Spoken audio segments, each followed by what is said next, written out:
नमस्कार दोस्तों, घरेलू खबर चैनल में आप सभी का बहुत बहुत स्वागत है। दोस्तों कैसे हैं आप लोग, यह बताने के लिए कमेंट में जय माता दी जरूर लिखें। दोस्तों आज के इस वीडियो के माध्यम से हम आप लोगों को हल षष्ठी व्रत की कथा सुनाएंगे। वीडियो स्टार्ट करने से पहले आप लोगों से रिक्वेस्ट है, अगर अभी तक आपने मेरे इस घरेलू खबर चैनल को सब्सक्राइब नहीं किया है, चैनल को सब्सक्राइब करेंगे। वीडियो पसंद आएगा वीडियो को लाइक करेंगे और जितना ज़्यादा से ज़्यादा हो सके मेरे इस वीडियो को शेयर करेंगे। भाद्रपद माह के कृष्ण पक्ष की षष्ठी को यह पर्व भगवान श्री कृष्ण के ज्येष्ठ भ्राता श्री बलराम जी के जन्मोत्सव के रूप में मनाया जाता है। इस दिन श्री बलराम जी का जन्म हुआ था। ऐसी मान्यता है कि इस व्रत में हल से जुती हुई अनाज व सब्जियां का सेवन नहीं किया जाता है, इसलिए महिलाएं इस दिन तालाब में उगे पसही तथा तिन्नी के चावल खाकर व्रत रखती है। इस व्रत में गाय का दूध व दही इस्तेमाल नहीं लाया जाता है। इस दिन महिलाएं भैंस के दूध, घी और दही का इस्तेमाल करती है। हल षष्ठी व्रत को हलछठ के नाम से भी जाना जाता है। हलछठ के दिन सभी माताएं पुत्र की लंबी आयु की कामना के लिए व्रत रखती है।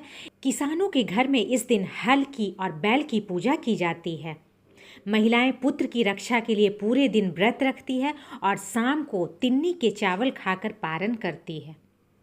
हल षष्ठी व्रत की कथा क्या है वो मैं सुनाती हूँ। तो प्राचीन काल में एक ग्वालिन थी, उसका प्रसव काल अत्यंत निकट था।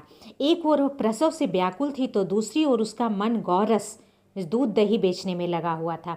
उसने सोचा कि यदि प्रसव हो गया तो गौरस यूं ही पड़ा रह जाएगा। यह सोचकर उसने दूध दही के घड़े सिर पर रखे और बेचने के लिए चल दी, किंतु कुछ दूर पहुंचने पर उसे असहनीय पीड़ा हुई।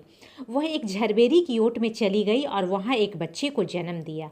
वह बच्चे को वहीं छोड़कर पास के गांव में दूध दही बेचने चली गई। संजोग से उस दिन हल षष्ठी थी। गाय भैंस के मिश्रित दूध को केवल भैंस का दूध बताकर उसने सीधे साधे गांव वालों को बेच दिया।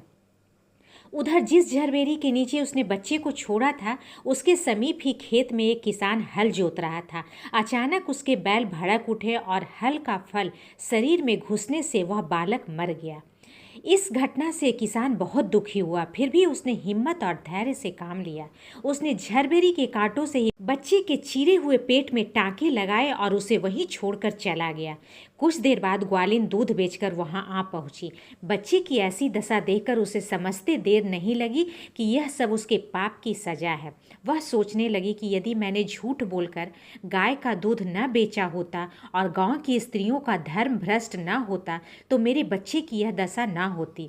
अतः मुझे लौटकर सब बातें गांव वालों को बताकर प्रायश्चित करना चाहिए। ऐसा निश्चय कर वह उस गांव में पहुंची जहां उसने दूध दही बेचा था।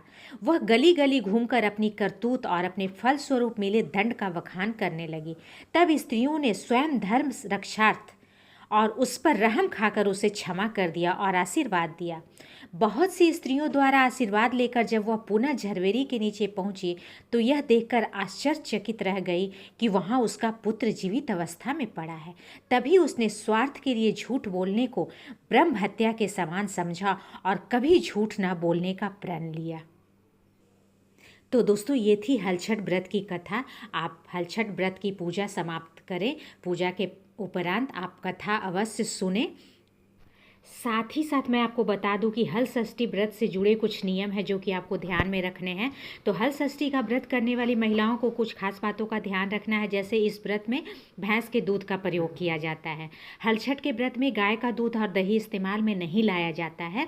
इस दिन महिलाएं भैंस का दूध, घी व दही का इस्तेमाल करती है। इस व्रत में हल की पूजा होती है, इसलिए हल से जोता हुआ कोई अन्न और फल नहीं खाया जाता है। इस दिन व्रत करने वाली महिलाएं महुआ के दांतों से दांत साफ करती है। इस व्रत का समापन महिलाएं भैंस के दूध से बने दही और महुआ को पलास के पत्ते पर रखकर खाकर करती है। हलछठ व्रत के दिन भर निर्जला व्रत रखने के बाद शाम को पसही के चावल या महुए का लाटा बनाकर पारण करने की मान्यता है। तो दोस्तों आशा ही नहीं पूर्ण विश्वास है कि आज की वीडियो आपको पसंद आई होगी। वीडियो को लाइक करें, शेयर करें और मेरे इस घरेलू खबर चैनल को सब्सक्राइब करें। थैंक्स।